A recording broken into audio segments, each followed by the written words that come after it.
mana adanya hari kelahiran Nabi kita Nabi Muhammad Sallallahu Alaihi Wasallam. Dan kita hari ini alhamdulillah dengan cuaca yang cerah, terang benderang, Allah kasih kepada kita sehingga mendukung bagi kita semua untuk bisa hadir di masjid ini, Masjid Khairi Suja PKU Kaltim, untuk bersama-sama thalabul ilmi. Salam dan salam tidak lupa kita haturkan kepada Nabi kita Nabi Muhammad Sallallahu Alaihi Wasallam, beserta keluarganya, sahabatnya, dan kepada kita semua yang tetap setia kepada risalah yang bawanya, yaitu dinul Islam. Jemaah sekalian yang dirahmati oleh Allah Subhanahu wa taala, sebagaimana tadi sudah dihantarkan oleh pembawa acara, tema kita adalah merayakan Maulid Nabi. Setiap tahun Maulid Nabi itu selalu ada karena memang menjadi hari besar Islam di Indonesia. Dan harinya libur juga sekolah, ya. Nah, tetapi terkadang masih menjadi permasalahan adanya diskusi-diskusi antara golongan yang menerima dan golongan yang menolak. Golongan yang menganggap bahwa perayaan Maulid Nabi itu termasuk bid'ah, dan ada golongan yang menganggap bahwa perayaan Maulid Nabi itu tidak termasuk bid'ah sayyi'ah atau dalam bahasa bid'ah hasanah.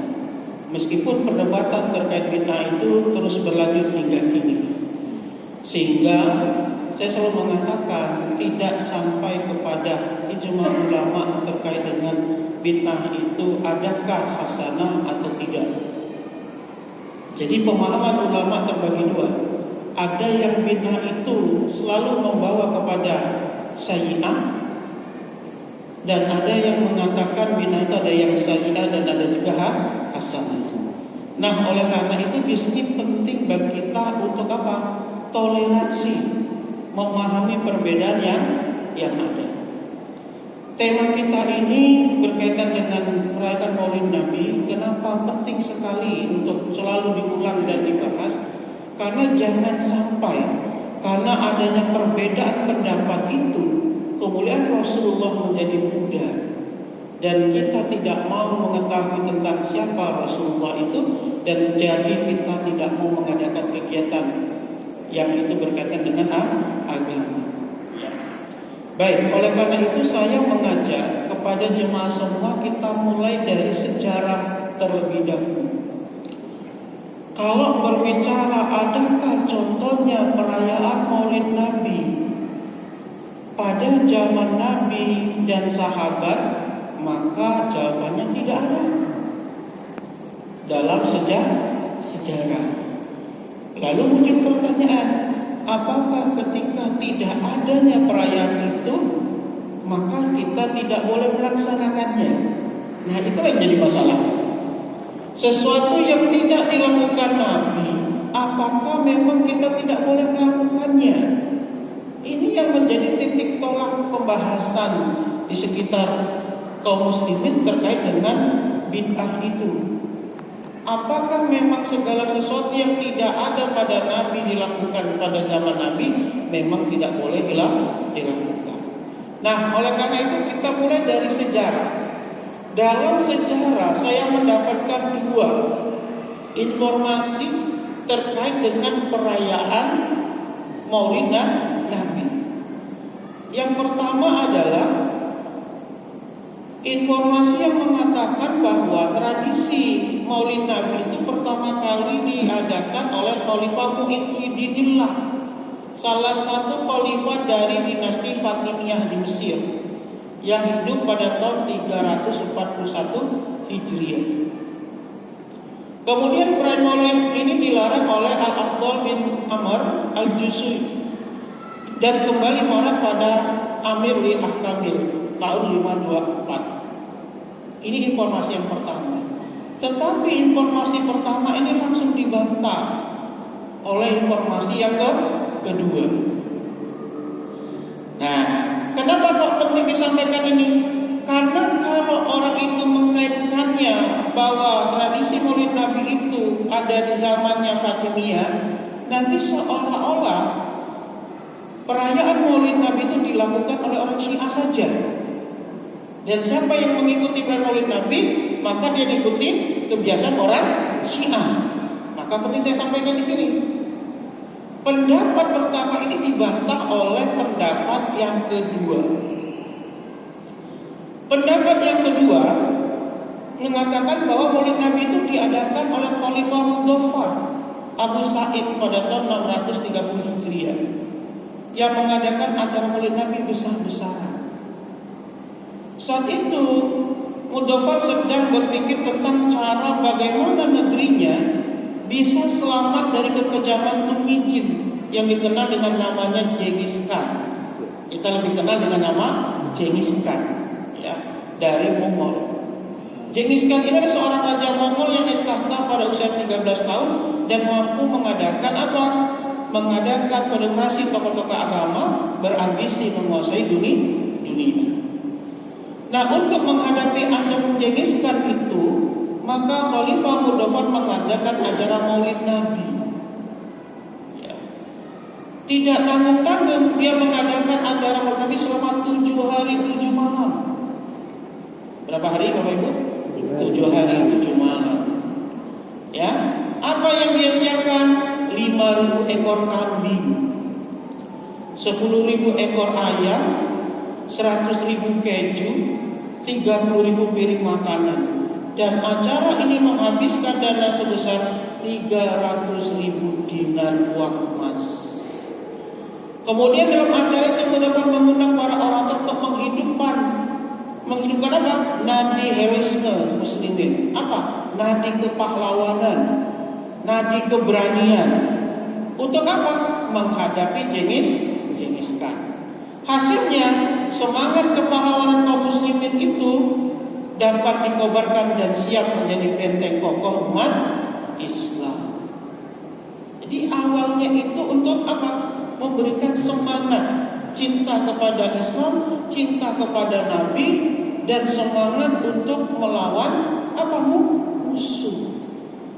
Nah, ini Bapak Ibu sekalian, ya. Dan apa yang disampaikan dalam kitab Darul Kutub Al-Ilmiyah ini bisa juga kita lihat, ya, sama persis dengan apa yang disampaikan oleh Imam Ibnu Katsir terkait dengan informasi perayaan Maulid Nabi. Jadi Ibnu Katsir mengatakan bahwa yang mengadakan pertama kali acara Maulid Nabi itu adalah penguasa Inbil, yaitu Raja Mudzaffar Abu Sa'id tadi. Ya. Dia ini terkenal sangat dermawan dan pemimpin yang hebat dan juga seorang raja. Beliau juga memiliki banyak riwayat kebaikan, ya. Jadi termasuk apa? Termasuk Masjid Jami, membangun masjid Jami. Dan beliau juga mengaliri air ke dalam masjid tersebut dan seterusnya. Nah, informasi yang disampaikan oleh Ibnu Katsir ini sama persis dengan kitab yang sebelumnya, Bapak Ibu. Maka kalau kita ingin mencari mana informasi yang benar terkait sejarah tentang awal permulaan adanya perayaan Maulid Nabi, ya, maka saya memilih pendapat yang kedua. Pendapat yang kedua. Tidak ada perayaan Maulid Nabi itu berhubungan dengan orang-orang Syiah. Tidak ada. Karena memang perayaan itu untuk menggugah semangat umat Islam, bukan perayaan yang penuh dengan keberhalaan, kesyirikan, tidak ada hubungannya sama sekali. Nah, oleh karena itu dari sisi sejarah ini tidak ada perayaan Maulid Nabi itu yang mendatangkan kepada kesyirikan, tapi sebaliknya mendatangkan kemanfaatan, kemaslahatan yang awalnya memang untuk menumbuhkan semangat. Nah, itu. Nah, ini Raja Mudzaffar, Bapak Ibu. Banyak ulama yang memuji terkait dengan Raja Mudzaffar tadi, ya. Ulama-ulama mengenang beliau, bagaimana kehebatan beliau dan lain sebagainya. Jadi Raja Mudzaffar tadi bukan orang biasa. Dari sisi keagamannya memang sudah bagus. dari sisi sosialnya juga memang sudah bagus. Ya. Kalau seperti itu tidaklah mungkin seorang Raja Muzaffar itu mengadakan Maulid Nabi untuk mendatangkan kemudaratan. Tidak usah saya baca semua, Bapak Ibu. Saya nulis ini butuh waktu berapa hari ini. Ya, jangan boleh foto silakan, gitu ya, karena ini yang luar biasa sekali. Ya. Nah, Bapak Ibu sekalian, perayaan Maulid Nabi juga pernah dilakukan oleh Salahuddin Al-Ayyubi. Siapa yang tidak kenal Salahuddin Al-Ayyubi? Ya. Jadi Salahuddin Al-Ayyubi ingin bahwa perayaan Maulid Nabi itu menjadi tradisi bagi umat Islam di seluruh dunia, dengan tujuan meningkatkan semangat juang, bukan hanya perayaan tahunan saja atau perayaan ulang tahun. Meskipun niat baik ini dilontarkan, tapi banyak ulama juga yang menentang. Sama seperti hari ini. Kenapa? Karena itu tidak pernah dilakukan Nabi. Karena umat Islam sudah punya hari raya Idul Fitri dan Idul Adha. Kenapa harus ada lagi? Tetapi apa? Salahuddin Al-Ayyubi menegaskan bahwa perayaan Maulid Nabi hanyalah kegiatan yang menyemarakan syiar agama atau syiar Islam, bukan perayaan bersifat ritual, sehingga tidak dapat dikategorikan bid'ah yang terlarang. Nah, itu Bapak Ibu. Dan beliau juga meminta petunjuk kepada Khalifah An-Nasir di Baghdad, dan itu pun disetujui. Sehingga pada ibadah haji tahun 579 Hijriah atau 1183 Masehi, Sultan Salahuddin Al-Ayyubi sebagai penguasa Haramain saat itu mengeluarkan instruksi kepada seluruh jemaah haji agar jika kembali ke kampung halaman, masing-masing segera mensosialisasikan permasalahan Islam di mana saja berada. Disinilah awal kenapa Maulid Nabi itu menyebar ke seluruh dunia. Karena ada perintah Khalifah Salahuddin Al-Ayyubi kepada siapa? Orang-orang yang berangkat haji. Jadi kalau tuduhan itu berasal dari kelompok Syiah, ya itu tidak benar. Nah, sehingga jangan dibawa ke Syiah, nggak ada hubungannya oleh Nabi dengan Syiah, meskipun orang Syiah juga melakukan. Kenapa ini penting Bapak Ibu? Karena nanti jadi masalah. Kalau orang mengadakan Nabi dianggap Syiah, bisa dipahami. Nah, ini pentingnya belajar sejarah. Sehingga nanti kalau tidak mengadakan Maulid Nabi itu gak ada hubungannya dengan Syiah, Bapak Ibu. Nah, ya, Bapak Ibu. Bapak Ibu ada yang orang Madura? Ada orang Madura? Kalau jenengan ke Madura, bulan Rabiul Awal, Masya Allah Bapak Ibu, orang-orang itu mengadakan acara di rumahnya, baca Al-Barzanji. Yang isinya Al-Barzanji itu kisah tentang Nabi, riwayat hidup Nabi. Dan gak main-main Bu. Pulang kita tuh dibawain bukan nasi kotak, kita dibawa itu ember, bukan isi air, beras, sembako, bahkan ada yang ngasih uang di situ. Bahkan ada yang dikasih lemari, dipasarin. Kenapa? Karena niatnya itu untuk apa? Merayakan kecintaan kepada Nabi. Nah itu begitu, ya. Nah, ini. Jadi itu jadi pertanyaan juga. Saya ditanya, gimana itu masyarakat di Madura punya budaya gitu? Ya silakan saja. Karena isinya cuma itu saja. Apalagi bagi-bagi sedekah. Saya juga mau dikasih. Pulang bawa beras, bawa kipas angin, lemari. Bayangkan kalau ada 30 rumah, komplit isi rumah kita. Gitu ya. Nah, salah satu kegiatan yang dilakukan oleh Sultan Salahuddin pada perayaan Nabi atau Milad Nabi, Maulid Nabi yang pertama adalah menyebarkan sayembara. Sayembara penulisan riwayat Nabi. Jadi ini awal ada penulisan riwayat Nabi. Jadi beliau mengadakan perayaan Maulid Nabi, salah satu rangkaiannya adalah menulis riwayat Nabi beserta pujian-pujian kepada Nabi. dengan gaya bahasa yang begitu indahnya. Sehingga seluruh ulama dan sastrawan diundang untuk bikin kompetensi. Dan pemenang yang menjadi pemenang pertama adalah Syekh Ja'far Al-Barzanji yang kita kenal sekarang Berjanjian. Nah, itu Bapak Ibu. Jadi ada yang Berjanjian itu awalnya di situ tuh. Ya, adanya lomba tentang riwayat hidup Nabi. Ya. Makanya Al-Barzanji itu saatnya diterjemahkan ke bahasa Indonesia. Jangan hanya bahasa Arab. Kalau hanya bahasa Arab kita nggak paham juga kan? Dikira mantra nanti. Nah, saatnya diterjemahkan, dibacakan terjemahannya juga. Isinya tentang riwayat hidup Nabi. Ya. Sehingga itu menjadi bacaan sampai sekarang. Ternyata peringatan Maulid Nabi yang dilakukan oleh Sultan Sulaudin itu membuahkan hasil positif. Kenapa? Memunculkan semangat umat Islam menghadapi perang salib. Jadi ketika setelah acara itu muncul perang salib, tapi umat Islam sudah tumbuh kecintaannya kepada Islam melalui peringatan Maulid Nabi itu, sehingga ketika digelorakan perang salib, semangat mereka mudah untuk digelorakan dan diajak untuk berjihad. Nah, itu begitu ya Bapak Ibu sekalian. Sulaudin berhasil menimbun kekuatan sehingga pada 1187 Masehi Yerusalem direbut oleh Sulaudin dari tanah Eropa, sehingga Masjid Al-Aqsa menjadi masjid yang kembali lagi kepada umat Islam. Bapak Ibu ada pernah dengar kisah yang seperti ini? Jarang Pak orang bahas.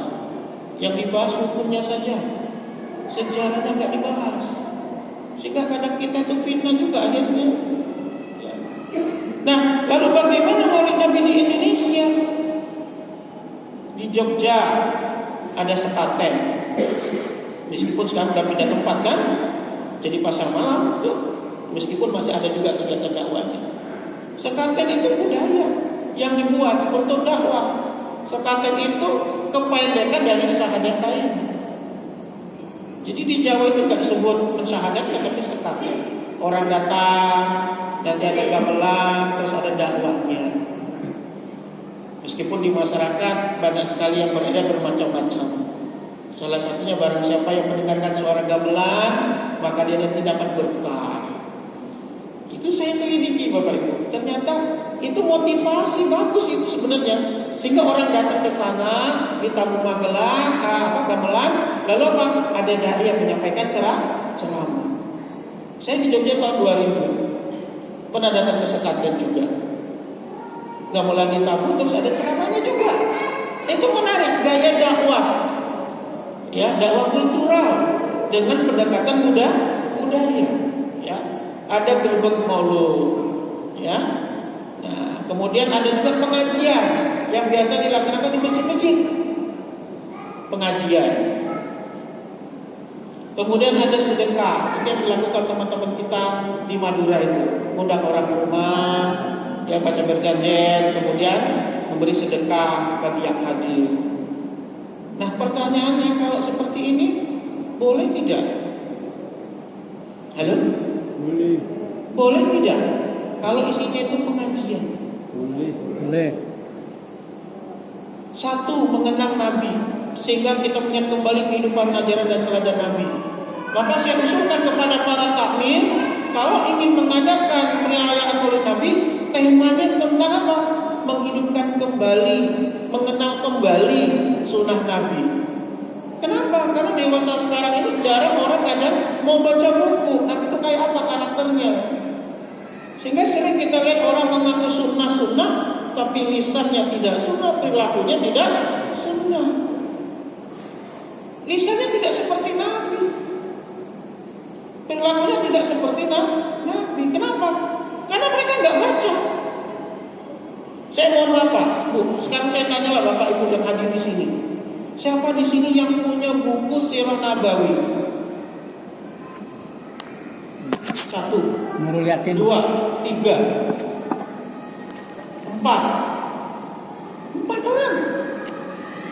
Bagaimana mungkin kita akan mencintai Nabi, mengikuti perilaku Nabi, bukunya aja nggak punya? Halo? Maka bagaimana cara kita biar tahu? Ngaji. Iya kan? Datang ke pengajian, dengerin ceramah yang isinya itu membahas tentang apa? Hadis-hadis Nabi. Inilah Pak, Bu, saya pernah itu orang berdebat luar biasa sekali tentang sunnah. Saya langsung tanya, antum itu ngomong tentang sunnah, saya tanya, punya nggak buku Sirah Nabawi? Ternyata nggak punya. Bagaimana mungkin bisa berbicara Nabi begini kalau kita nggak punya sumbernya? Ini kelemahan kita juga. Maka ketika di Indonesia ada peringatan Maulid Nabi, ya oke saja. Polisi juga pengajian, ya dapat snack lagi, ketemu dengan tetangga lagi. Nah itu. Kemudian memperkuat iman, memperkuat ukhuwah. Yang orang itu jarang ketemu karena ada pengajian datang. Yang nggak pernah ke masjid datang. Kenapa? Malu kalau nggak datang. Oh, tetangga diundang semua kok, tetangga datang sendiri. Kemudian menyebarkan syiar Islam. Nah kalau seperti ini boleh tidak? Nah itu pertanyaannya. Yang jawab dengan sendiri, ya. Nah kemudian ulama terbagi menjadi beberapa, ya.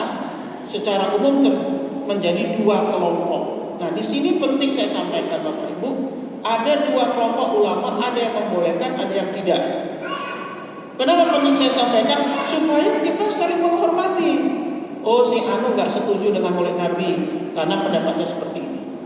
Oh si Anu setuju dengan Maulid Nabi karena pendapat seperti ini. Udah gitu saja.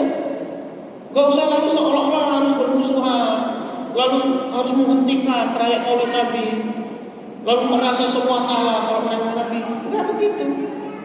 Kenapa? Karena ini bukan suatu yang ijma ulama melarang. Itu nggak ada. Ulama berbeda pendapat. Kalau itu berbeda, maka hormatilah perbedaan itu. Nah, di sini akan saya sampaikan. Ulama yang membolehkan Maulid Nabi. Ya. Banyak kalangan dari kelompok ulama Ahlussunnah itu yang membolehkan Maulid Nabi karena dianggap sebagai amalan yang baik. Atau bid'ah hasanah kalau orang mau menyebutkannya. Meskipun bid'ah hasanah seharusnya tidak perlu, cukup disebut dengan amalan baik saja. Ya. Selama dilakukan dengan niat mencintai Nabi dan meneladani akhlak Nabi. Jadi ada batasannya apa ini?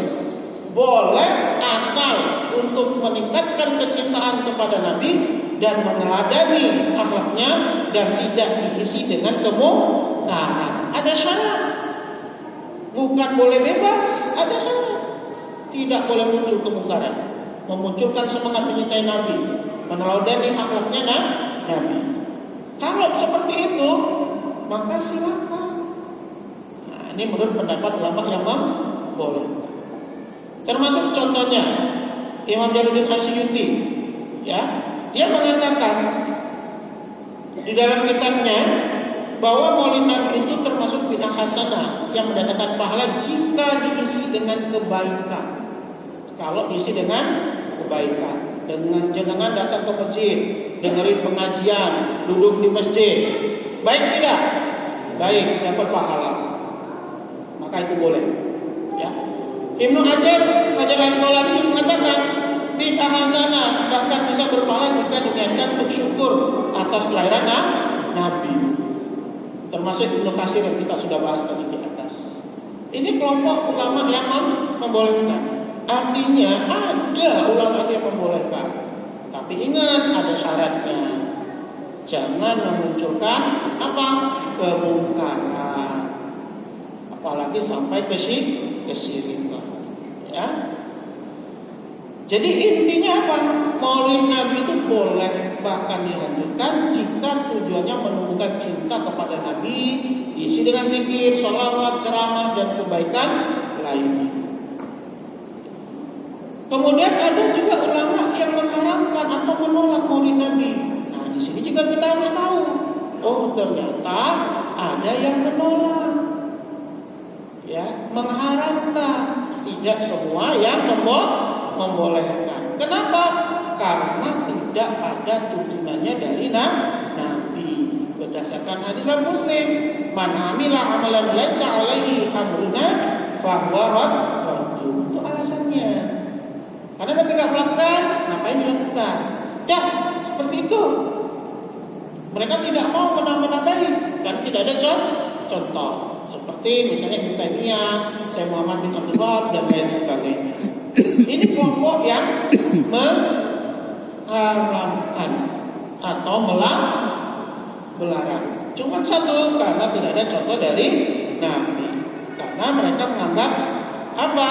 Karena tidak contoh dari Nabi, dikhawatirkan terjerumus kepada pengkultusan dan kemaksiatan. Nah, kalau dua pandangan ini disatukan, ketemunya sama. Yang mengharapkan khawatir ada pengkultusan dan kemaksiatan, yang membolehkan punya syarat, tidak boleh ada kemungkaran. Ketemu gak itu? Ketemu kan?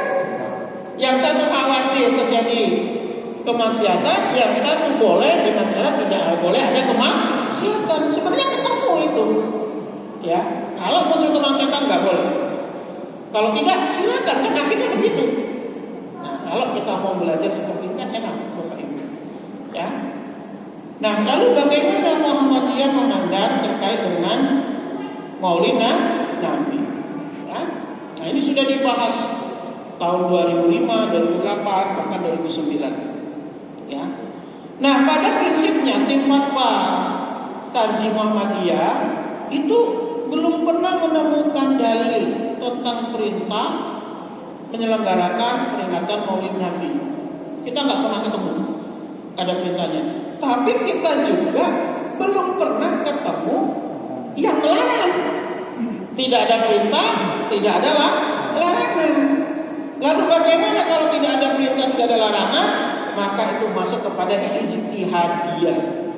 Ijtihad hukumnya boleh atau tidak, karena tidak ada larangan, tidak ada perintah, sehingga aja di masyarakat terjadilah dua kelompok, ada yang boleh, ada yang tidak. Kenapa? Kawasan ijtihadiyah. Nah itu ya. Nah sehingga menurut Majelis Tarjih Muhammadiyah perlu diperhatikan agar jangan sampai melakukan perbuatan yang dilarang, serta harus ada dasar kemaslahatan. Kenapa kok mau mengadakan Maulid Nabi itu? Oh, karena masyarakat kami jarang kumpul. Nah, kalau ada peringatan hari besar Islam, mereka baru bisa kumpul. Mereka itu jarang ngaji, baru dengerin pengajian kalau ada diacarakan pengajian. Penting untuk meningkatkan semangat mengenal Nabi, mengenal akhlak Nabi, suri teladan kepada Nabi. Maka untuk itu kami adakan. Kalau begitu, silakan. Jadi harus punya alasan. Kalau enggak ada, ya sudah, enggak usah ada. Misalnya nih, sebuah kampung, subuh semuanya ke masjid. Masya Allah. Masyarakatnya sudah Islamnya bagus semua. Giroh Islamnya tinggi. Diperlukan nggak oleh Nabi? Enggak, sudah, nggak perlu diadakan. Tapi kalau masih dibutuhkan diadakan, silakan. Itu pendapat Muhammadiyah. Alasannya apa? Mau ngadain untuk kemaslahatan? Ya silakan. Tapi kalau tidak ada, nggak usah, nggak apa-apa.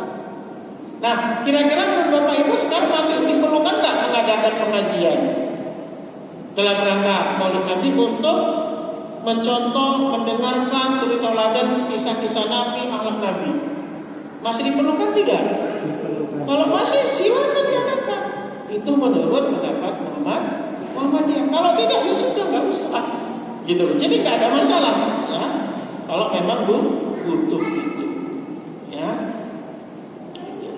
Nah, kenapa Muhammadiyah begitu? Karena melihat hadis Nabi Bukhari dan Muslim dari Umar yaqulu sami'tu Nabi sallallahu alaihi wasallam yaqulu, ya.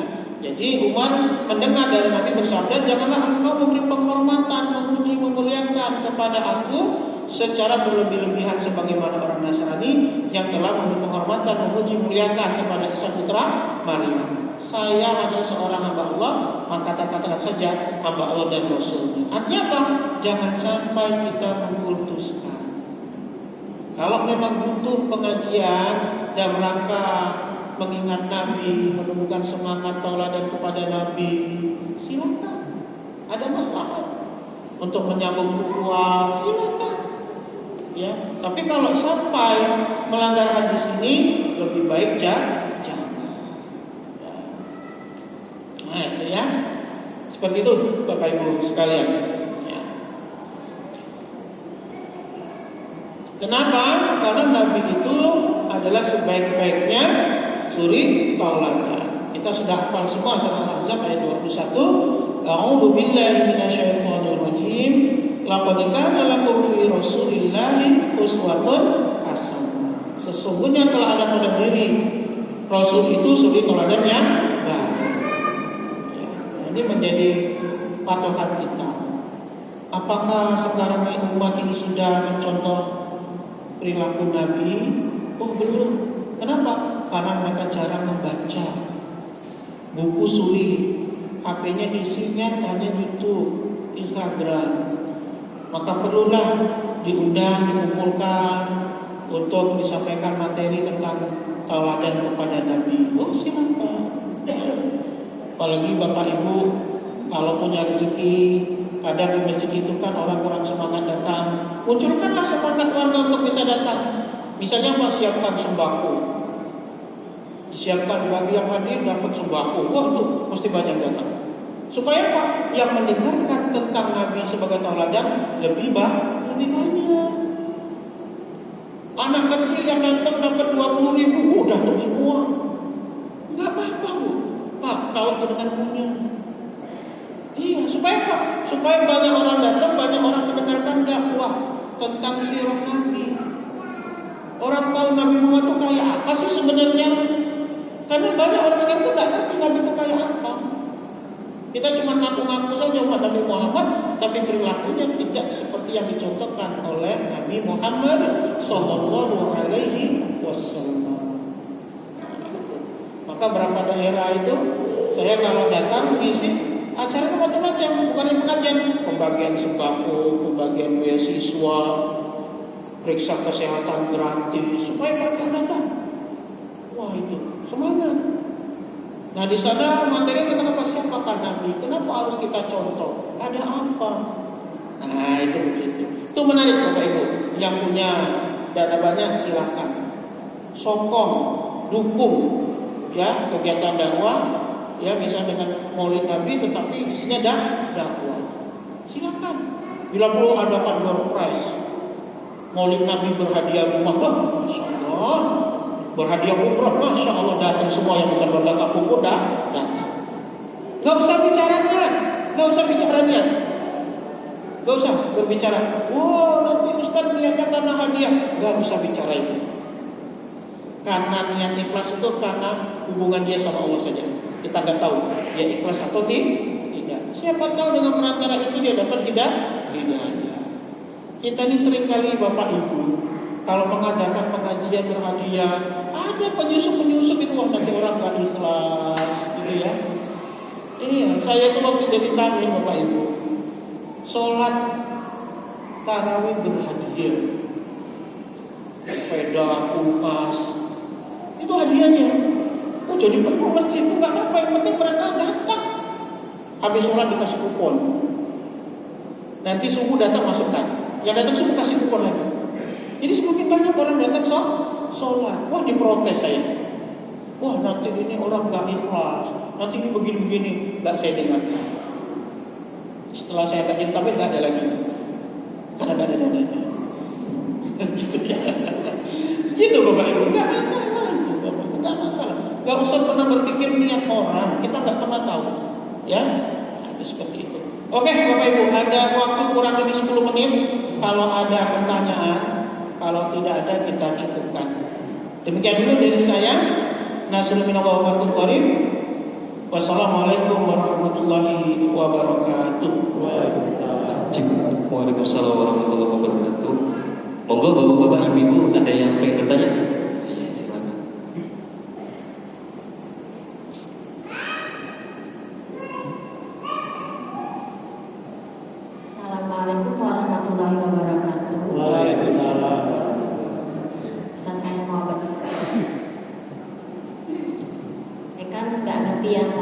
Kalau saya ini orangnya yang termasuk bertoleransi juga. Ada yang sebagian keluarga saya membid'ahkan dan keluarga saya itu merayakan Maulid Nabi. Nah, kadang saya bingung gitu ya, mau yang mana ini yang membid'ahkan atau yang di tengah-tengah. Karena saya membenarkan kedua-duanya gitu. Jadi harus seperti apa saya? Oke. Makasih. Bagaimana sikap kita terkait dengan kondisi di mana kita berada di tempat yang berbeda? Satu, ketika kita berbeda dengan orang, maka jagalah sikap kita. Ya, jagalah sikap kita. Satu, mulut kita. Jangan mengorek-ngorek itu. Jangan membicarakan berbedanya. Sehingga Pak, kita di masyarakat ya tidak terjadi clash. Ya, itu yang pertama, sikap kita. Ya, misalnya bukan hanya Maulid Nabi, Bapak Ibu, termasuk juga yang mungkin di daerah kita masih ada yang perayaan yang tidak ada tuntunannya. Sikap kita apa? Diam. Ya, karena memang itu terjadi perselisihan. Yang kedua, saya kira-kira boleh nggak datang yang membolehkan tadi? Keluarga saya membolehkan, lalu dia merayakan, boleh nggak saya datang? Boleh, silakan. Kenapa? Karena tidak ada hukumnya yang jelas ulama mengijmakan sepakat tidak boleh. Mau datang silakan. Tapi kalau tidak datang, itu hak kita. Itu seperti itu. Itu pilihan. Tapi kalau kita merasa tidak nyaman, ya sudah tidak usah datang. Kenapa? Itu pilihan kita. Tapi jaga sikap kita. Ini yang penting, Bapak Ibu. Saya begitu. Ketika saya berada di satu tempat, kok ini berbeda dengan keyakinan saya, maka saya cukup diam dan saya tidak hadir. Jangan dibalik, sudah nggak hadir, mulutnya kemana-mana. Orang segera hati nanti. Itu begitu. Bisa dipahami ya? Jadi silakan. Kalau misalnya pilih nggak datang, ini mohon maaf saya nggak bisa hadir karena ada kegiatan. Titik, nggak usah ditambahin. Kegiatan apa? Ada. Padahal kegiatannya apa? Tidur. Kita kan nggak boleh bohong. Seperti saya. Oh Pak Budi, kok nggak datang Pak? Saya ada kegiatan. Kegiatan apa? Ada. Orang tahu kalau kita jawabnya pendek itu kita nggak mau menjelaskan, gitu ya. Apa kegiatan saya? Nemenin anak. Kegiatan bukan itu? Kegiatan. Sehingga kita tidak menyakiti. Kenapa Pak Budi nggak datang? Bid'ah. Finnar. Orang yang mendengar bisa dipahami, Bapak Ibu. Disinilah sikap itu sangat penting, gitu ya. Ada lagi? Ya, 1, 2, Ibu dulu ya. Oke. Waalaikumsalam warahmatullahi wabarakatuh. Ini atas pemikiran saya sendiri sebentar. Ya, jika merayakan Maulid Nabi, artinya kan merayakan kelahiran Nabi ini. Nah ini kalau misalnya ini menjadi rujukan bagi kita terus ikut-ikutan merayakan hari kelahiran atau ulang tahun itu bagaimana? Karena memang masih banyak sekali umat muslim yang merayakan hari ulang tahunnya. Ya. Assalamualaikum warahmatullahi wabarakatuh. Waalaikumsalam. Ini berkaitan dengan ulang tahun juga ya. Ya.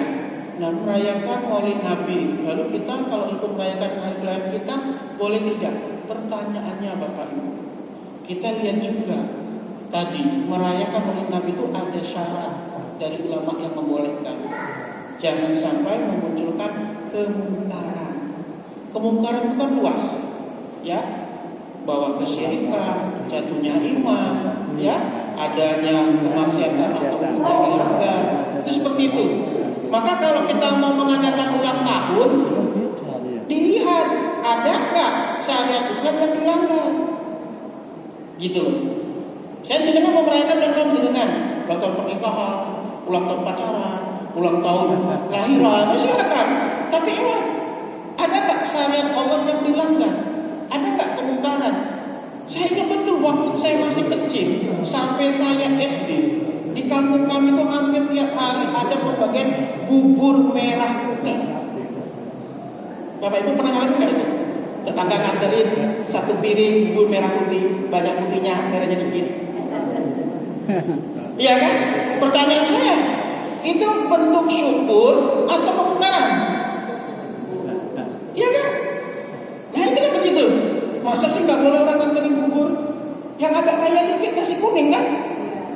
Yang agak kaya dikit ngundang orang ke rumahnya. Iya kan begitu? Nah pertanyaannya, ada nggak kemungkaran sana dilakukan? Nah kalau ada, tinggalkan kemungkarannya. Jangan dilakukan. Mungkin misalnya joget-joget yang tidak layak, ya, terus minum homer dan sebagainya, itu kan tidak boleh. Walaupun dia sama merayakan ulang tahunnya, miladnya, maka itu yang harus dijaga. Kalau jangan misalnya nggak perlu, ya sudah nggak apa-apa. Kan ada syaratnya juga kan? Nah itu begitu.